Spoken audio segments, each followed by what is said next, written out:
Tonight, while you're completely unconscious and unaware, your body is about to run one of the most complex processes it performs all day. Your brain will cycle through 5 completely different electrical states. Your hormones will spike and crash. Your organs will quietly repair themselves. All of this happens in total darkness, while you're doing absolutely nothing except lying still. Let's go hour by hour through the night. Most people think sleep is just turning off. In reality, it might be the single busiest 8 hours your body experiences all day. So tonight, we're tracking exactly what happens inside you, hour by hour, from the moment you close your eyes until you wake up. Here's the full night ahead of us.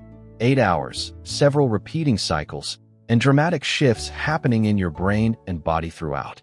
We'll watch your brain waves completely transform. Your hormones rise and fall on a strict schedule, and your organs repair themselves in real time. Let's start the clock. This is what's actually happening inside you, hour by hour, through a full night of sleep. Hour 1. The moment you close your eyes, your brain waves begin slowing down almost immediately, shifting out of full alertness. Your busy, fast beta brainwaves shift into slower alpha waves, the same relaxed state you get during quiet daydreaming. At the same time, your body temperature starts dropping, and a hormone called melatonin reaches its highest level of the entire day. As alpha waves slow down even further, you drift into theta waves and officially enter light sleep, called stage 1. This stage barely lasts a few minutes, but it's the doorway your brain uses to transition out of full consciousness. Your muscles begin to relax, your breathing slows and evens out, and your awareness of the outside world starts fading fast. Within minutes, you'll move into stage 2 sleep, where your brain starts doing something surprisingly active and specific. Hour 2. You're now in stage 2 sleep, and your brain starts producing short, powerful bursts of electrical activity called sleep spindles. These spindles appear to help your brain process new information and may play a direct role in strengthening memories overnight. Your heart rate continues slowing down, your body temperature keeps dropping, and your brain becomes noticeably harder to wake at this point. Soon, your brain waves shift again, becoming even slower and larger, and you enter the deepest stage of the entire night. This is stage 3, often called slow wave sleep, and it's where some of the most important physical repair work happens. Your pituitary gland releases a massive pulse of growth hormone, more than at almost any other point in your entire day. That growth hormone travels through your bloodstream, triggering muscle repair, tissue growth, and cellular recovery throughout your entire body. Roughly half of your entire day's growth hormone gets released in this single window, early in your very first deep sleep cycle. Hour 3. You're still deep in slow wave sleep, and your immune system is now working overtime in the background. Your body ramps up production of proteins called cytokines, which help regulate inflammation and strengthen your ability to fight off illness. This is a major reason sleep deprivation makes you more likely to get sick. This repair window simply never happens properly. Meanwhile, inside your brain, a remarkable cleanup system called the glymphatic system starts flushing out waste that built up during the day. It's essentially your brain's plumbing system, and it becomes dramatically more active during deep sleep than at almost any other time. This cleanup process clears out cellular waste products, including some that are linked to long-term brain health if they build up. Your body temperature is still dropping steadily, slowly heading toward the very lowest point it will reach all night long. Hour 4. Your brain begins shifting out of deep sleep, and for the first time tonight, something dramatic is about to happen. You're entering your very first REM period of the night, and your brain is about to become surprisingly, almost eerily active. REM stands for rapid eye movement, and during this stage, your brainwaves actually start to resemble being fully awake. Your eyes dart rapidly back and forth beneath your closed eyelids, and this is when your most vivid dreaming typically begins. At the same time, your brain temporarily paralyzes most of your major muscles, a protective state called REM atonia. This paralysis exists for a very good reason. It stops you from physically acting out whatever is happening in your dream. This first REM period is usually short, often lasting only around 10 minutes, before you drop back into deeper sleep again. Your body will repeat this entire cycle: light sleep, deep sleep, then REM, roughly every 90 minutes, all night long. Hour 5.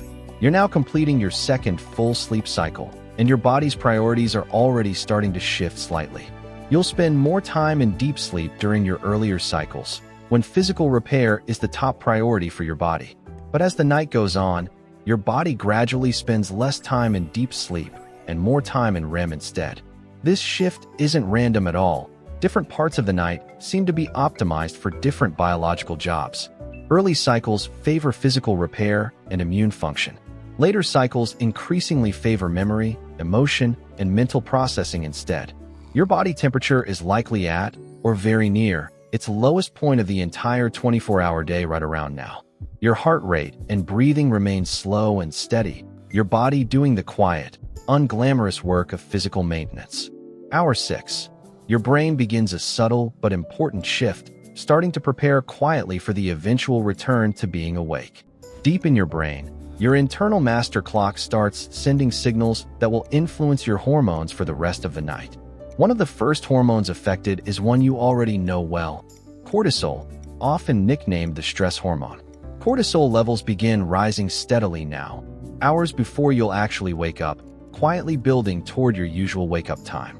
At the same time, melatonin, the hormone that helped you fall asleep, begins slowly declining from its earlier peak. Your REM periods are also becoming noticeably longer now, compared to the short, brief REM period from several hours earlier. That means your dreams during this part of the night tend to be longer, more vivid, and easier to remember later. This is actually a major reason your most memorable dreams often happen closer to morning, rather than earlier in the night. Hour 7.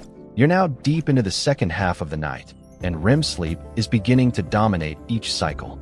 Your deep, slow-wave sleep has mostly finished its job for the night, with physical repair largely complete by this point. Instead, your brain shifts its focus almost entirely toward memory processing and emotional regulation during these later REM periods. Your hippocampus continues carefully transferring important memories from short-term storage into longer-term storage throughout your cerebral cortex. Your amygdala, the brain's emotional processing center, also stays highly active, helping regulate difficult emotions from the day before. Cortisol continues climbing steadily now. Your body temperature is slowly beginning to rise back toward its normal daytime baseline. Your brainwaves during REM periods now look remarkably similar to when you're fully awake, despite your body remaining completely asleep. You're getting closer to morning now, and your body is quietly, steadily preparing for the return to full consciousness. Hour 8. This is the final stretch, and your body is now actively preparing you to wake up naturally. Cortisol levels are now at their highest point of the entire night, part of what's called the cortisol awakening response. Your final REM period of the night tends to be the longest of all, sometimes lasting 20 minutes or more. Your sleep cycles are also becoming noticeably lighter now, spending less time in deep sleep, more time close to waking. Your body temperature continues climbing steadily back toward normal, your heart rate and breathing gradually speeding back up again. Your brain waves shift back through theta, then alpha waves, slowly approaching the fully alert beta waves of being awake again. If this timing lines up with your usual wake-up time, you may even open your eyes seconds before your alarm rings. And just like that, 8 hours have passed, an entire, complex, carefully orchestrated process, completed while you were completely unaware. So here's everything that genuinely happened inside you tonight, condensed into one incredible, completely nonstop overnight process. Your brainwaves cycled through 5 completely distinct electrical states, again and again, roughly every 90 minutes, all night long. Your hormones rose and fell on a strict, precise schedule: melatonin, growth hormone, and cortisol, each playing their own specific role. And your organs quietly repaired themselves, your immune system strengthened, and your brain physically cleaned itself out, all while you slept. None of this required any conscious effort from you at all. Your body simply knew exactly what to do every single night. If this made you see sleep completely differently, there's more incredible body science coming soon. Subscribe, and I'll see you next time.